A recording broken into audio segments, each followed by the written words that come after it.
welcome here, 11 o'clock. I'm glad you found it. Congratulations. And at the end of the day, at the end of the lecture, would be interested to see how you like this setting versus the other one, to see where we interact in the future. Oh, today is already the fourth lecture, and it is still the same course, Information Architecture of Cities. There is quite a schedule, as you see in the whole semester. We are on this one today. Systemgebäude, Energie und Habitat, Building as a System, Energy and Habitat. And in the last two lectures, of course, you had the climate. In the first one, the climate and construction materials. We want to revisit something of this also today. And then today, we focus on systems in architecture, because if you look at the whole schedule, you will see there are three lectures, three seminars on the building as a system, the first three. After the break next week, then we have three on the city as a system, and then as the territory as a system.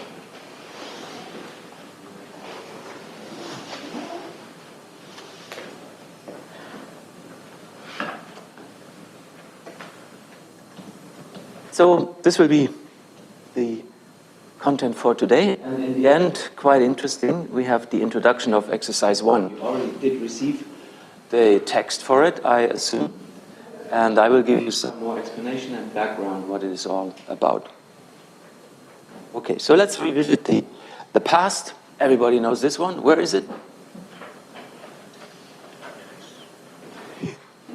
Dongyeon from Korea, he visited.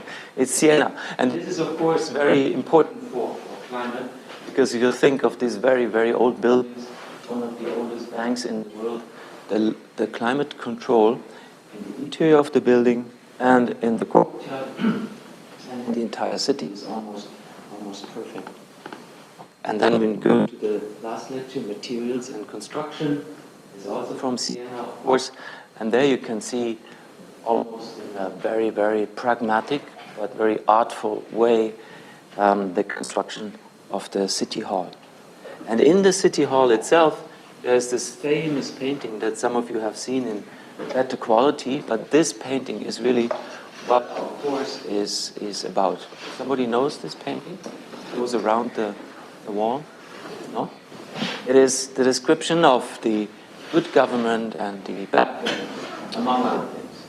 And this is so important for our course on information architecture, because that is exactly the content between a city that is working well, which is sustainable, resilient, and a city that is not.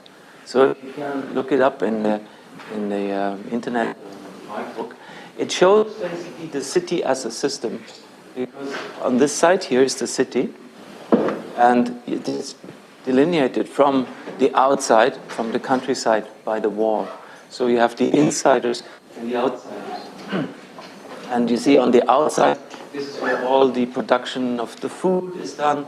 Then people bring this into the city, to the gate. They are entering into the city here, and then they start dealing and selling and so on. This is the part of the picture where everything is working in the city. On the other side of that room, in Siena, is the part when it doesn't work anymore, when the government is bad, and we have many examples for this as well. So this sets the tone to bring to you this idea of the system a bit closer. It's very difficult to explain, really. So just come back to the overview. This is also one of the major goals of the course, as you saw in the very first lecture, understanding the urban system, improving the urban system, and designing the urban system. And then exploring cultural context, urban metabolism, and stocks and flows principles. If you also remember this one here, the urban metabolism, understanding the city as a dynamic and complex system, and reading and modeling the system in terms of stocks and flows, is the main part of the course. What we want to focus on today is this part here, the human habitat. And the human habitat includes everything that we live in that surrounds us. So this part of the building here is now part of your habitat. This campus is part of your habitat. But not only this, it is also when you come from wherever you live to this campus, is part of your habitat. And it shows a little bit the difficulty to make a boundary around the habitat of human beings. Because if you think carefully about your own life, where you live, all the activities you do, and you think what kind of environmental and ecological and economical effects you cause by your behavior, it becomes very hard to nail it down, to really understand it, and to note it in a clear and rigorous fashion. I'm trying to speak careful English today because we have an important visitor, Professor Robert Woodbury, who's in the back.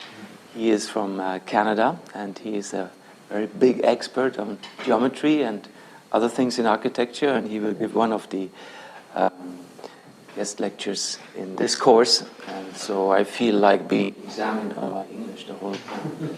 Thank you, Rob. Anyway, we want to focus on this habitat, the human habitat. And this human habitat, of course, consists of the cities, which you saw before, with the wall around it in the old times, today in a more loose fashion, but also of all the flows of goods, of food, of energy that go into the city, and then all the things that happen to these goods of information, of energy and food in the city, and what eventually comes out of the city. And you will also remember this part here. This shows how all these things hang together. What we do in the first three lectures, the different on the small scale, everything has to be building, the system of the building, then the system of the city, and the system of the territory. This will come again and again, so you can make that your mental map where we are standing. Okay. Now back to the systems in architecture under the title The Whole and the Part, and the Part and the Whole. Because when we are in a building, depends what you see as more important. Do you see the building as more important, or do you see yourself as more important? And you can do the same with the city or with the territory all the time. Sometimes you become part of a building and you cannot change very much. You are in the building, you do certain things, you go out of it. But sometimes, like in your own home, in your own apartment, you have much more impact. Because you can open the doors, the windows, you can totally mess up the heating system or the cooling system, or you can totally perform to the guidelines and do everything right. With a big building like this, it's more difficult. But still, every one of you has an impact.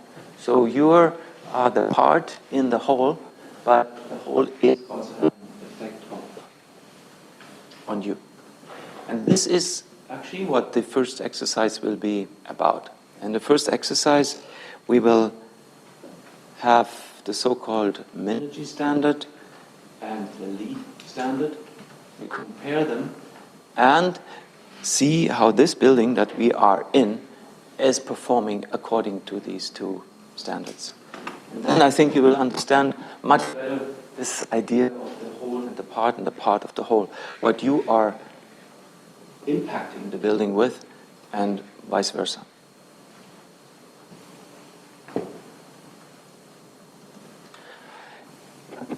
In this context, we come to interesting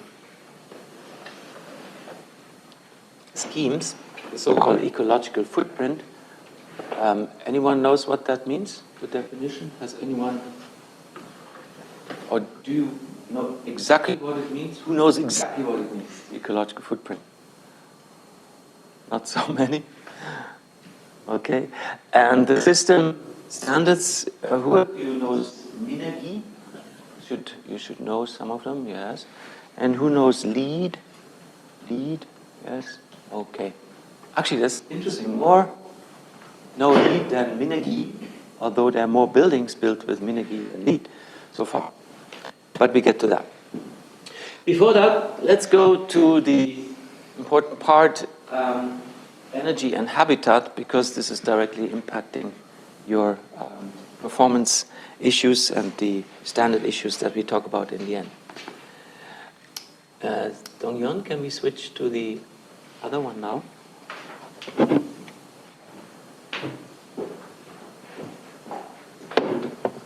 Thank you so much.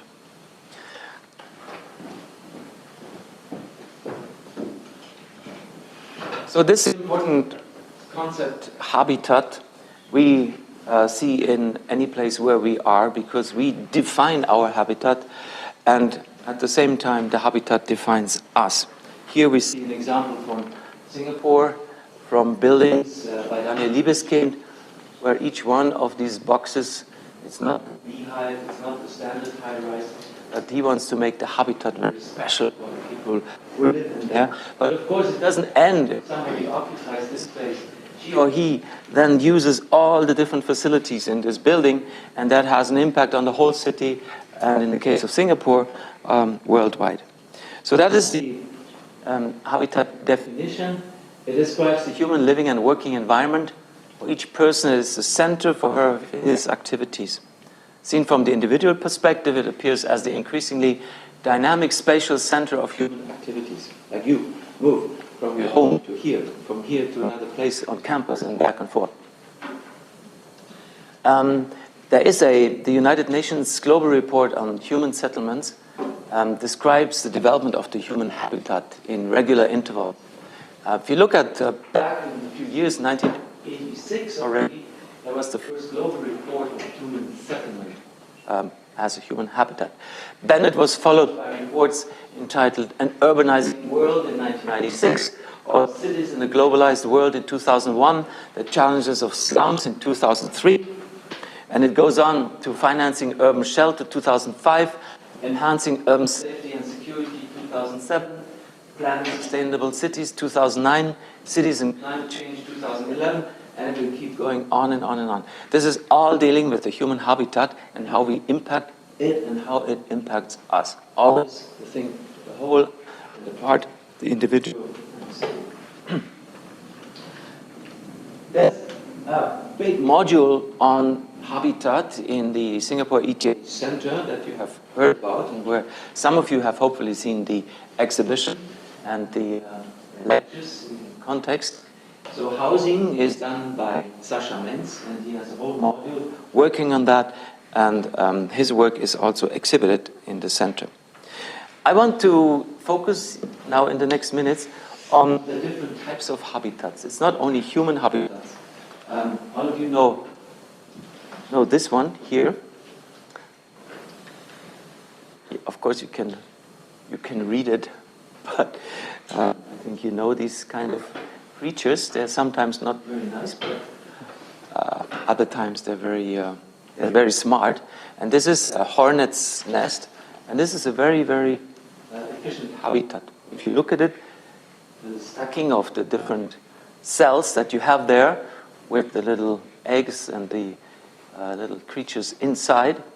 And this is not only just sitting there, it is surrounded by different layers of mud-made, material. And this material is buffering the interior of this from the exterior, cold and hot and wind and rain and so on. So this is the hornet habitat, and it's very efficient. And you can see, when you look from the front, how this hexagonal structure is then going into the round structure. So because from the outside it's round, and on the inside it's hexagonal. So it's a very interesting geometric transformation. Unfortunately, I didn't take a picture how it moves from the corner problem or the corner solution of this hexagonal ones into the round one. Humans have copied this type of hexagonal structure many times. Here you see it in more detail. And they have actually used it for tiling. So this is probably familiar to you.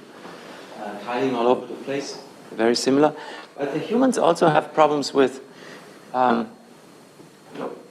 when it goes from this structure into a linear structure, they just draw a line. It's not so elegant. It's not done like this in in the hornets habitat, they do it in a much more organic and interesting way. Anyway, we can see humans do learn from certain parts of the habitat of animals when it is important to structure things geometrically very efficiently. Then we have very many. I would like to show you this one here. This is in Sudan. And I want to start with this one. So that is more or less at the very beginning. Humans tend to make infrastructure first. So they have some kind of streets. Then they delineate fields or boundaries there. This is mine, this is yours, or however they delineate it. And then they start to build the first structures somewhere. And at first, when you want to reach that structure, they just go from A to B, literally from A to B, wherever they're coming from here to there.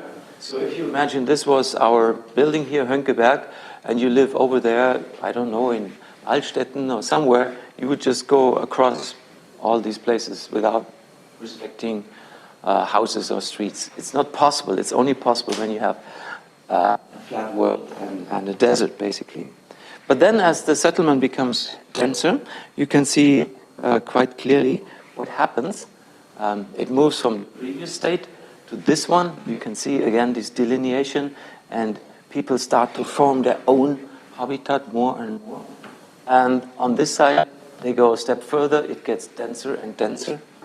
And then if you go another step further, you can see it's now very dense, but certain places are left open for religious reasons, for example, here, or for market reasons. So it's a very clear development of the human habitat. And if you think this is only the case for the past, it's not true, because it's happening right now.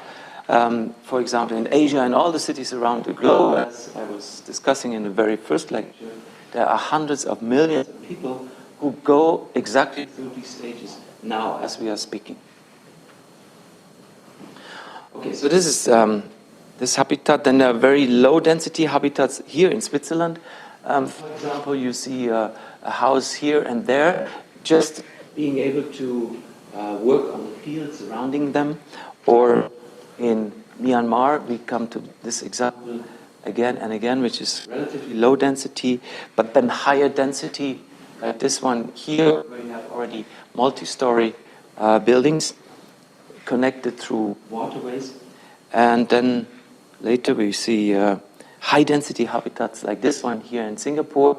And you can already imagine the jump from the previous ones, from the flat one to this one here, where we have dozens of stories on top of each other, which you cannot even distinguish from far away anymore, is gigantic. And at night, and here connecting the different houses with the high-speed train or high-capacity, low-speed train forms the infrastructure and defines the way people live. So just think of this one, think of the one with the water in between, and you see two very different forms of human habitat. And what else do we have on this one? Oh, yes, we have very, very specified human habitat, like this one here, the monasteries of the past. I think in almost all cultures you have these monasteries where people retreated to do a certain type of life, and either to spend a certain part of their life in this monastery or spend their entire life in these monasteries in a certain kind of living. This is the one in Maulbronn, which is one of the least destroyed ones in Europe, and it's really an incredibly functional structure. For example, in this vault, this was the only place in the monastery, so-called Parlatorium. This was the only place in the monastery where people were allowed to speak to each other. In the other parts, they have to be quiet, like you are now. You can speak. And they're very specialized, these monasteries. They're also interesting, having specialized buildings, like this one, the storage buildings. They always follow the same structure, but they have different functions. So from there, you can see very, very special kinds of qualities of this habitat.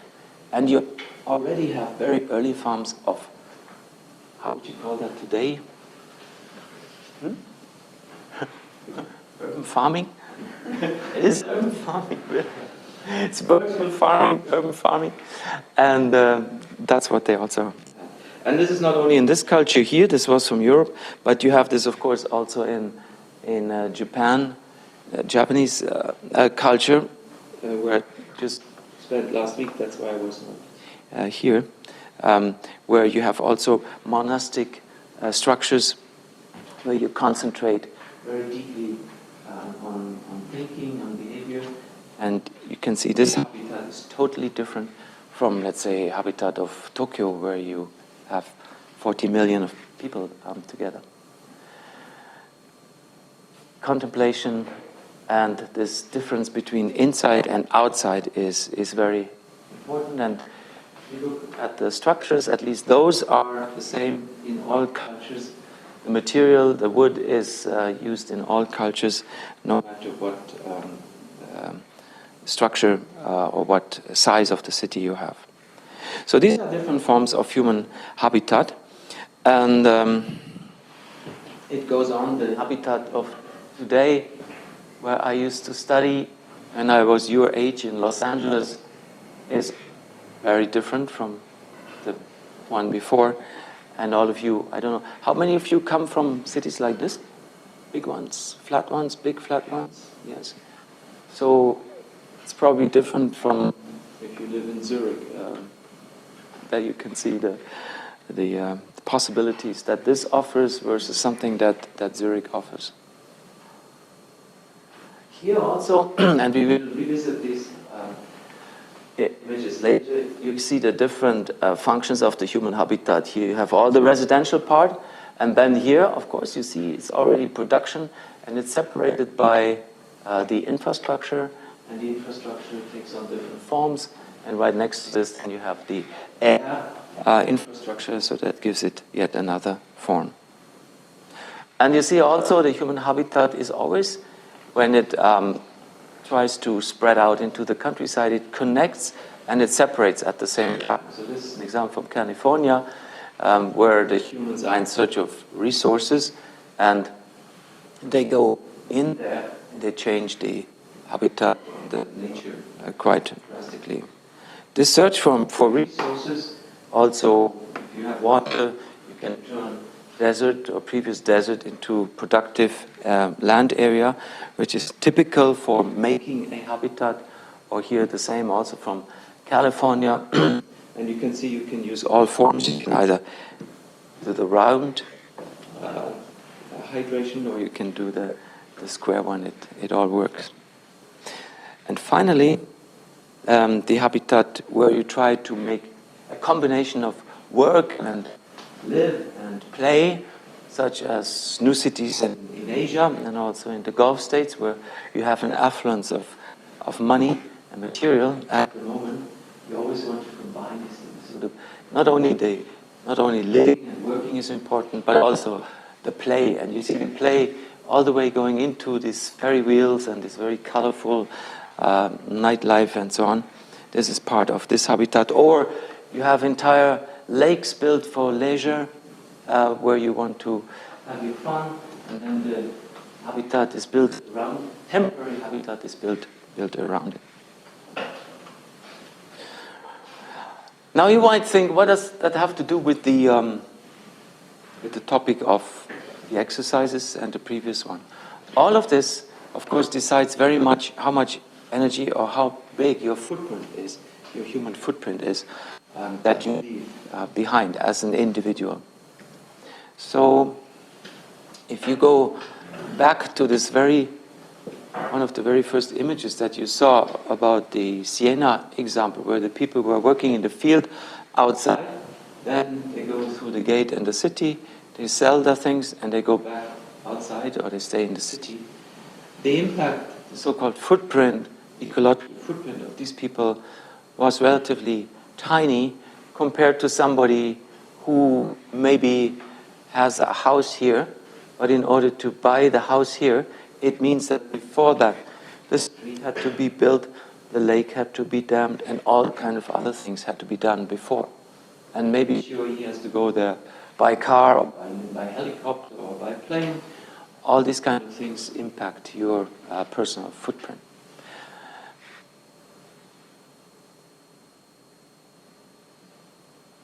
Habitat and information architecture are also quite closely related.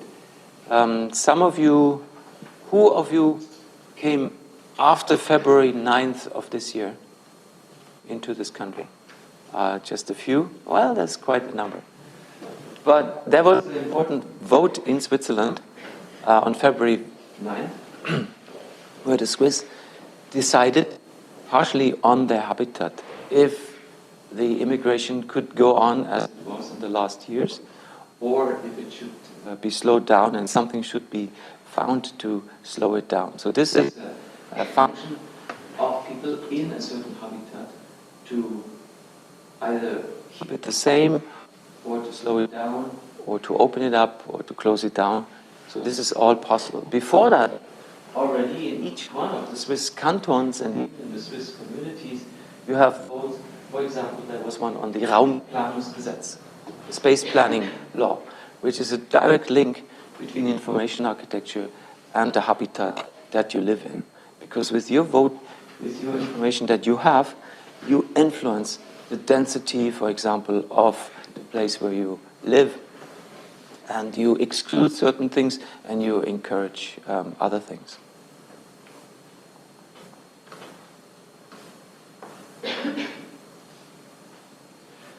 This, as I mentioned before briefly, is connected to energy very much. What you saw in the first lecture from Estefania Tapias 2 weeks ago on energy, on climate, there she talked already quite a bit on energy of buildings, of cities. You can go even further, you can go back even further, you can go back to the original hut if you want. Even this simple, very simple hut has an energy system. And it has a material system, it has protection functions, it shades you from direct sunlight, it protects you from rain, it has a different micro, even nanoclimate inside there from outside. So this one already has a little impact on the energy. And in the Future Cities Lab in Singapore, again, there's a whole module working on energy. They focus on exergy. This whole module is energy and exergy. And the concept of this low exergy buildings we find all over the place. Here it was developed by Hans Leitengut, who is the professor of building physics here at Zurich. Now his follower is Arno Schlüter, who you have lectures with, right, if you study here? Yes, I see. Some of you. So this concept of low exergy was employed in this building already, and we're trying to also use it now in tropical buildings. And it has directly to do with the way you inhabit a building and how you build a building. Okay, so now let's go to this influence that you have as a person on your environment a bit deeper in this energy and exergy and your ecological footprint, leading us to the introduction of exercise 1.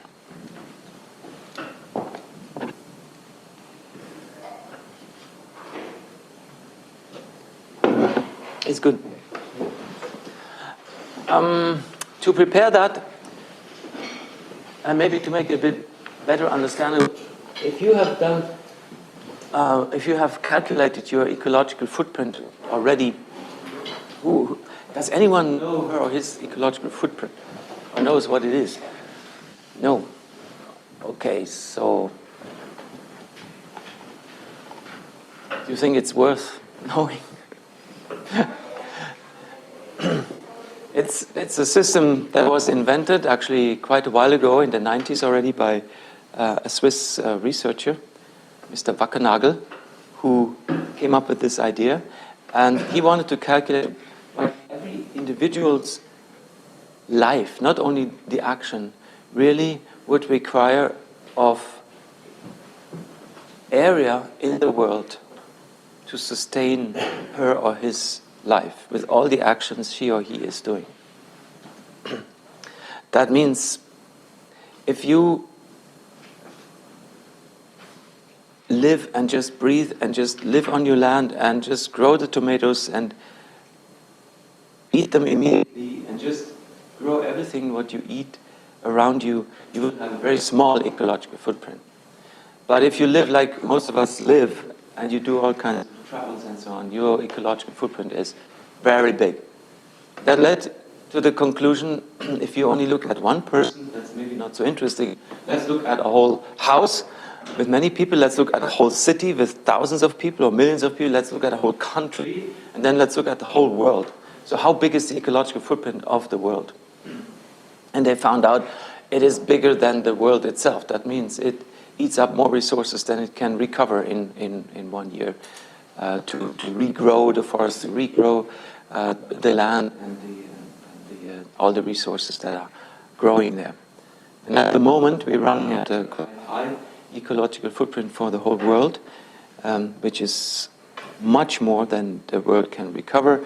So this is connected to the system of sustainability, of course, but it also can show you individually how you are doing in this relation. The footprint, the ecological footprint, is measured by the GHA. This abbreviation is the global hectares, and the global hectares show you how big your ecological footprint is. So at the moment, if all the people in the world would be on a sustainable track, they would have to reduce their global hectares that they are personally using quite a bit. There are several sites on the internet that you can visit.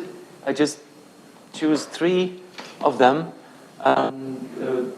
The World Wildlife, of course, has its own, and it shows how your living habits make up your footprint.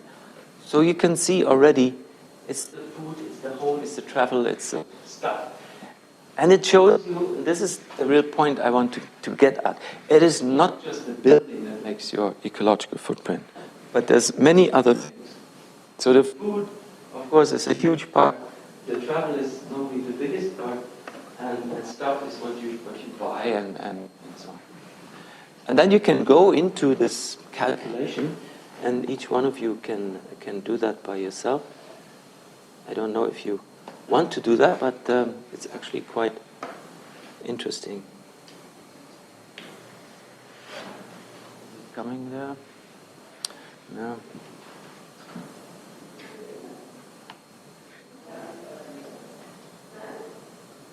This is another one, Brot für die Welt, which is in German, unfortunately, but it's leading you through the same exercise, and you can do your own ecological footprint test. And it's made. You might wonder why it is made. Looks like for children. It is actually made for children that they understand the system. So it leads you through all these questions one by one, and then you can see in which part you have the biggest impact. So if you have the biggest impact through your travels or through your eating or your house that is leaking. And it shows up that the house, normally the housing condition that you live in, does have an impact on your footprint, but it's less than all the other actions that you just influenced by your behavior in your own habitat. That is for people who study architecture, who are being told all the time, you have to do this and this and this and this, and then you are fine, is sometimes disappointing. But that's how it is, because through your other actions, it is you have much higher impact. The calculation of this ecological footprint is similar in most cases, but not the same, because there is a certain discrepancy between the different methods. So, for example, the World Wildlife uses one method. This one here, Brot für die Welt, uses another one. and the third one, the BUND, Germany uses a third one. And depending how strict these people are, your ecological footprint can be small or huge. Footprint, as I said, measured in global hectares, and the average is at the moment 2.7 global hectares on the world for one person, and sustainable would be something like 1.8. And in Switzerland, in Germany, in the United States, in Canada, it's one of the biggest ecological footprints per person, and this goes up to 6, 8, 10 hectares per person. And this is, of course, influenced by how you live. And architecture is not important, but it is less than you think. But with good architecture, this is our claim, and this is what is interesting for your work. With good architecture, you can automatically reduce the need for having a huge ecological footprint.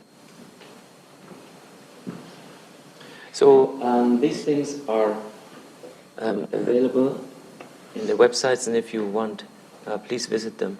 It's very, very interesting. Going back to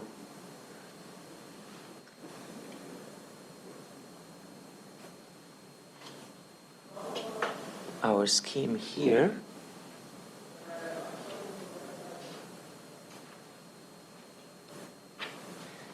Still there, yes. Let's come now to the exercise. In this exercise, we are interested in the impact of this building on its environment. So part of this is, of course, it is part of your habitat, and you influence it a little bit.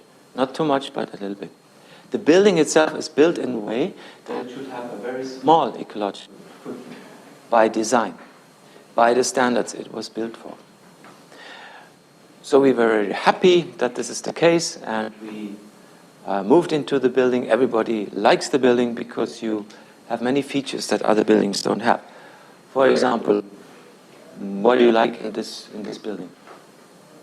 Say a few things. Light from outside. The light from outside, yes. The fact that outside is accessible without any Right. And the atrium too is a beautiful space. the atrium, right?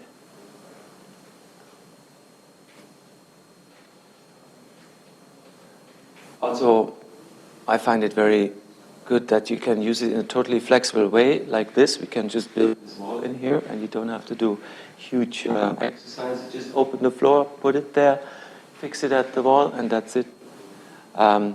So you don't see any of the cables. You can run the cables underneath.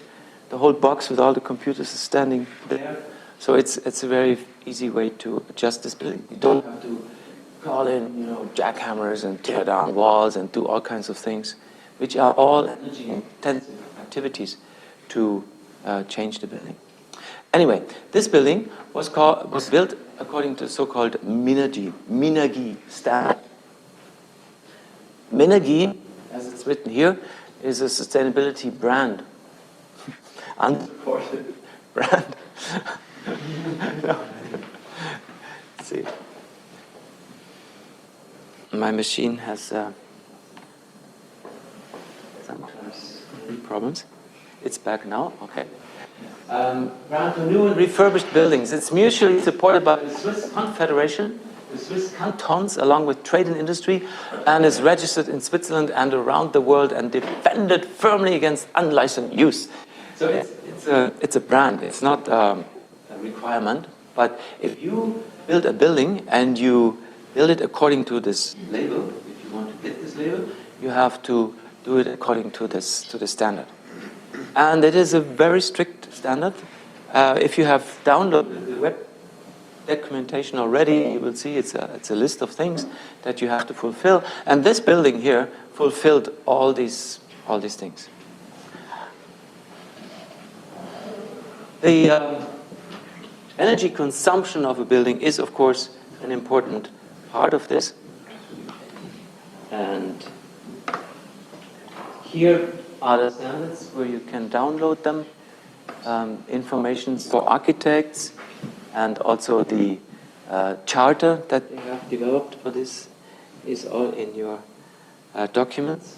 The aims of the standard is, first aims are have comfortable buildings that are also beneficial to health.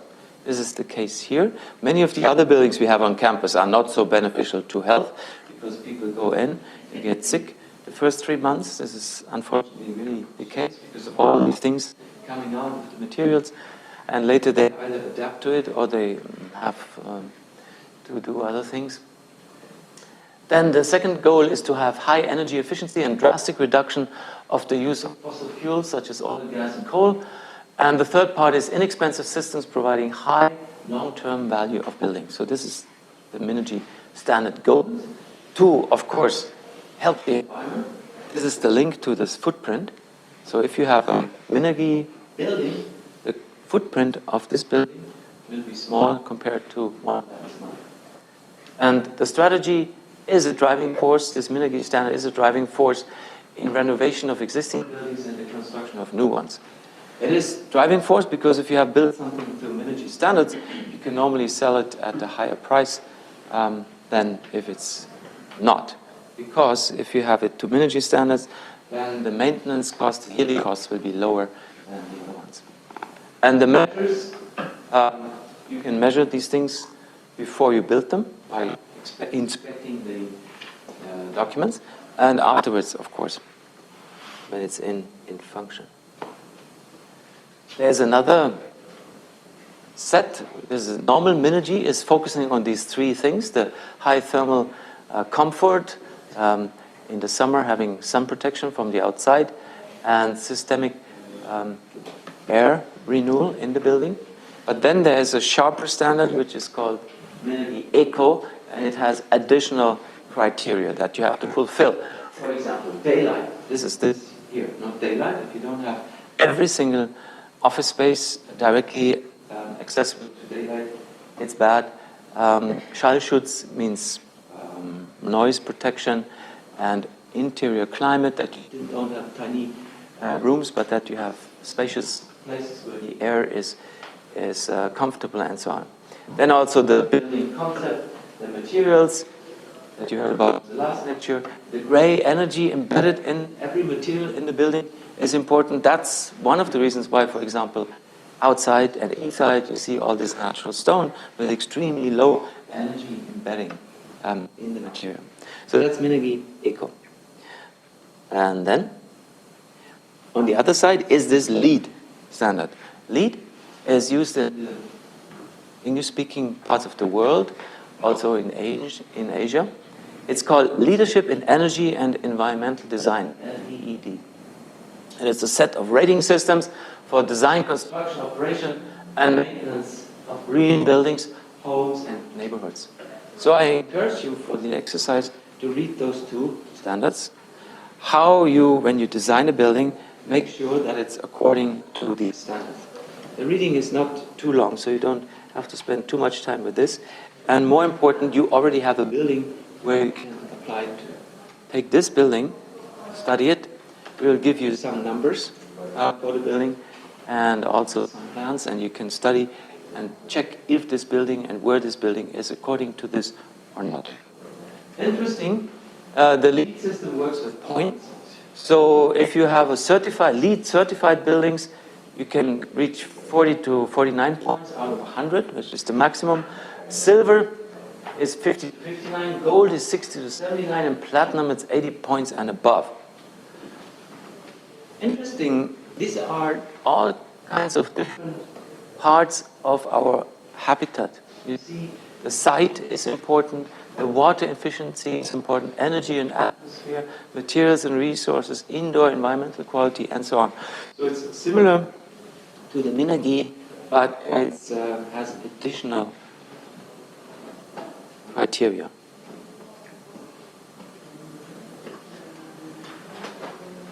The interesting thing is that the LEED buildings, they use the same source energy and produce equal greenhouse gas emissions as non-LEED certified buildings. That is something which is hard to understand, because it should be that they use less for that, but they don't. They use normally less site energy, that you spend on site, but the source energy is often not less. And the same, by the way, for the Minergy. So the ideas are very good, but the effect, if you measure the actual consumption afterwards, is not so good. And your first exercise would be to find out why that is, or what you think is the reason for that. So these are all published results of measurements afterwards, and that shows you how they fare in reality when you measure the energy consumption afterwards. In this building, to come to the end of the story, we were very happy that it's a Minergy building. We thought, this is great, it will use almost no energy. And then we looked at the first numbers that came out, and surprise, it was relatively low. We looked after 3 months, they were much higher. Looked after 1 year, they were huge. And after 1.5 years, they were almost twice than what they should be. So we started looking for the reasons. It took us quite some while to find the reasons. We give you some hints, and with those hints, you will figure out the reasons where the building is differing. To give you one hint, the building is not only what you see here. These are all labs, all dry labs, just with normal electricity, some computers. This one is a big heating plant, if you want, but it also has a very big computer cluster, computer farm in the basement. So when you study the building and the consumption of the building, look at these different components, and then you will find out. Okay? Questions? Yes? Could you actually go back one slide? That comment that you made.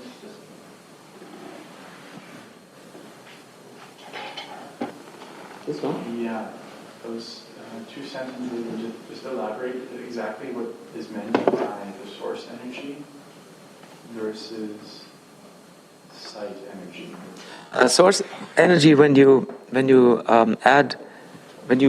spend or use, let's say, 100 watts here with this light here, source energy is of course more, because you have to produce the electricity with different means. And by the way, it's here and use those 100 watts. That is there's a difference. So the source is always bigger than the site. But they use the same. The LEED buildings and the non-LEED buildings, they use the same. They can use the same source of electricity generation. For example, they can use electricity generation from coal, or from gas, or from nuclear, or from water.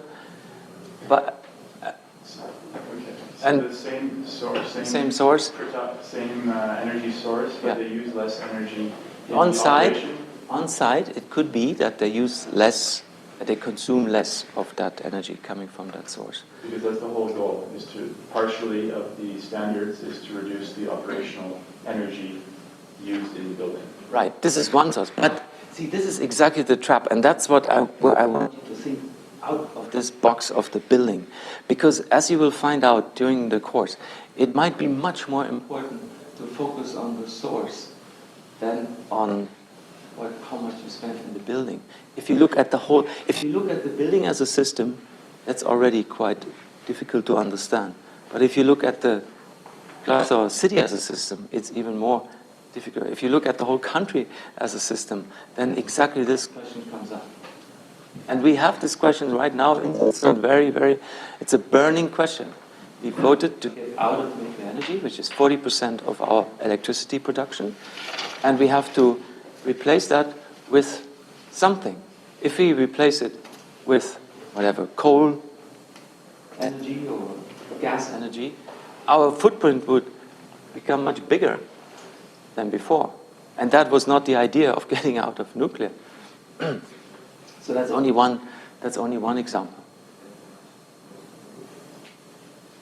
So for example, because there is no carbon footprint of electricity in Switzerland, if you use electricity in Switzerland, your footprint is much smaller than if you use the same amount of electricity, let's say, in Germany, where you have coal.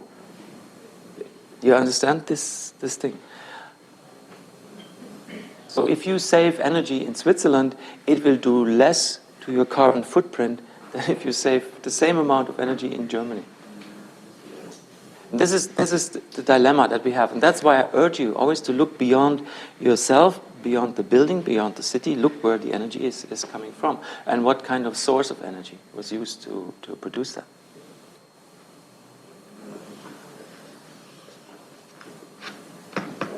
And that is why it is so difficult to calculate those footprints, the individual footprints. And that's why these footprints are country specific.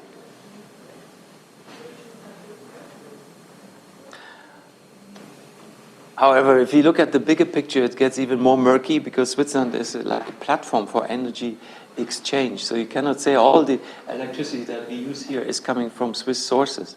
There's a huge import into Switzerland and a huge export constantly.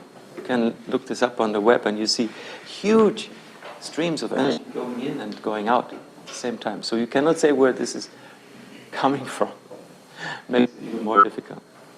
But let's start with the building, okay? Let's start with the building, and let's just try to start to see the different types of, or how much it should use for heating, for lighting, and so on. Let me give you that chart. And then let's look at how much it actually needs and why it needs more, or maybe less, than it should.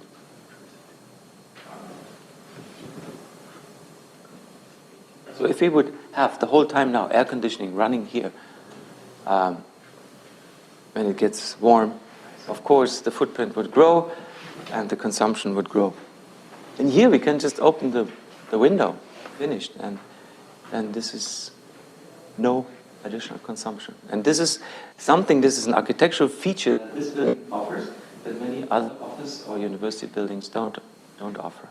So there you can see how you can manipulate or support low consumption, higher comfort with architectural means.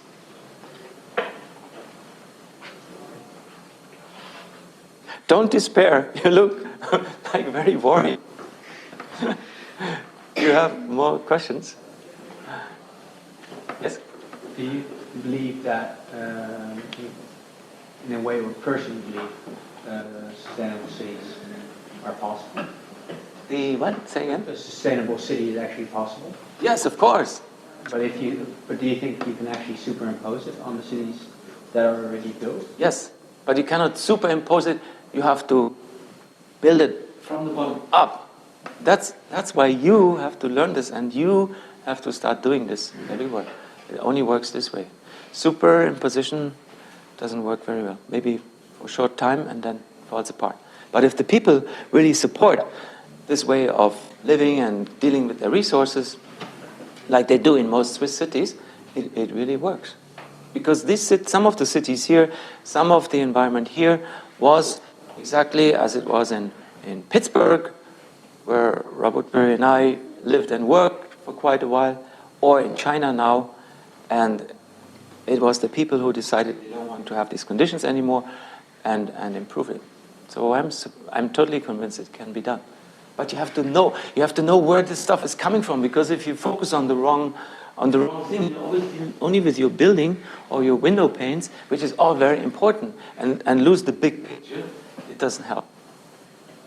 But if you know about this, then you can make it work.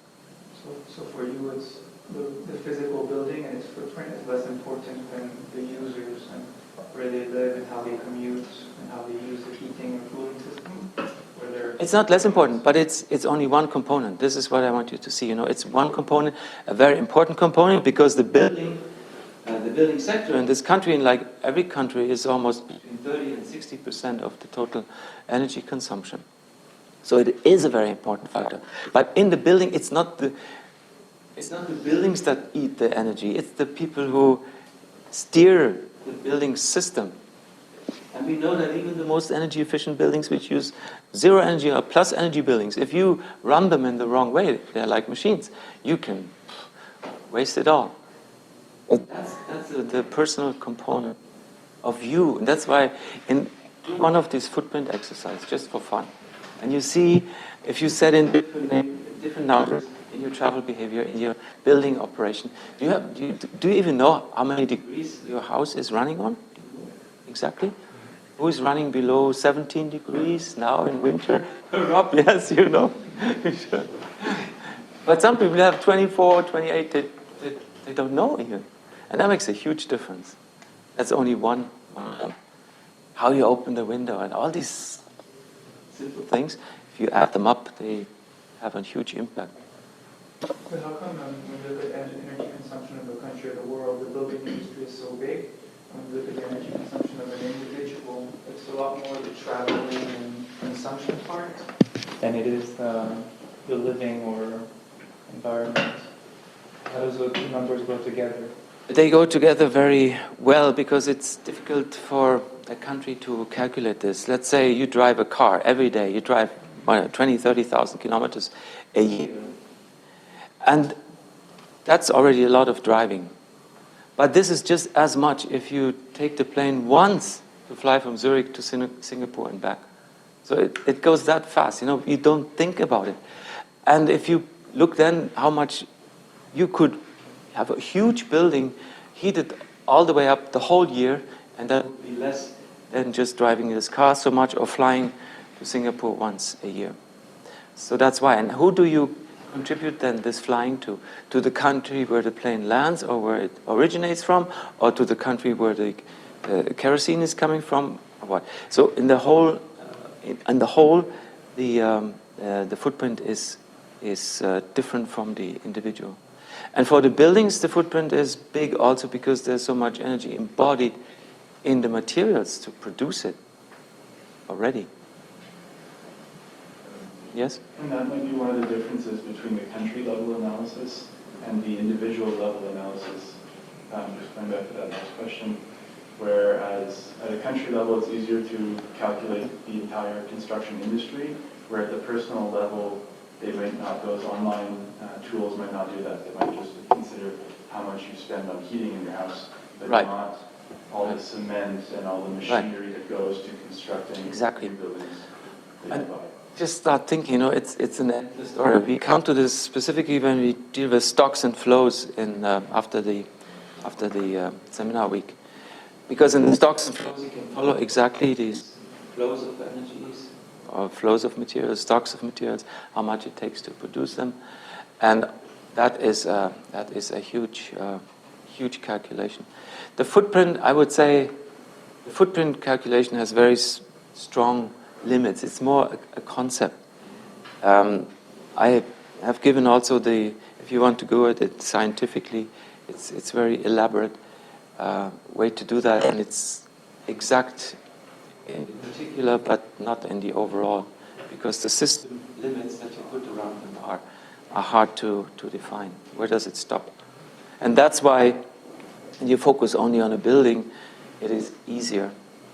But don't stop at the building. Think of your own part, and that's why it's good when you do the footprint. Does hyperdensity or hyperdensity reduces its carbon footprint or make it more sustainable? Whether it's the solution forward? It actually does, yes, and that's why density is very important, especially in tropical climates. Do you see it applicable here in Zurich? It would be also, yes. It's possible? Yes, and this is what's happening now. For other reasons, but it will also bring down it will reduce personal footprint and the building side. But again, if the people feel too dense, what they do, let's go take a flight and go to the Pacific and go to an island for a week, and they do that, and the whole footprint is growing by this much more than when they move from their single family house into an apartment in a high rise. Unfortunately, it's like this at the moment.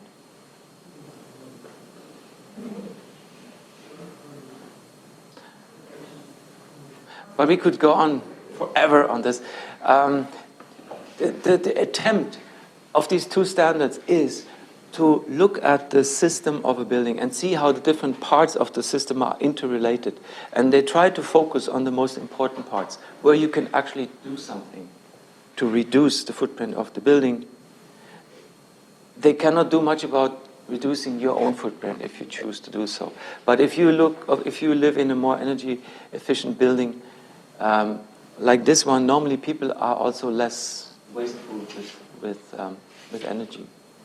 We have observed that, and this is very, very hopeful. So if you live in a good high-rise building, it is very efficient. But I'm not sure why Singapore has such a high carbon footprint, despite the fact that it's so dense. Singapore has a very high footprint. The footprint per person is exactly like the one of Switzerland, exactly, per person. But the difference is that in the buildings of Singapore, the footprint is less than 1/4 of Switzerland because of density, and there is no heating, of course, in Singapore. And all of the cooling in Singapore only contributes 5.7% to the overall energy use, whereas in Switzerland it's more than 30%, the heating of buildings. So that makes a big difference. But the footprint in Singapore is totally driven by the big industrial refineries that have 60% of the footprint. The refineries create 60% of the footprint, or industry in Singapore creates 60% of the footprint, and in Switzerland it's less than 20%, the whole industry. That we will also get to in the stocks and flows discussion. But these are great questions. Keep coming. Maybe we have to go to lunch. But think about this when you look at this standard, at this building, and just write it down. Okay? And if you have any questions in between, we are here all next week, so just write to us or just drop by or write an email, and we'll help you. Thank you. Enjoy lunch.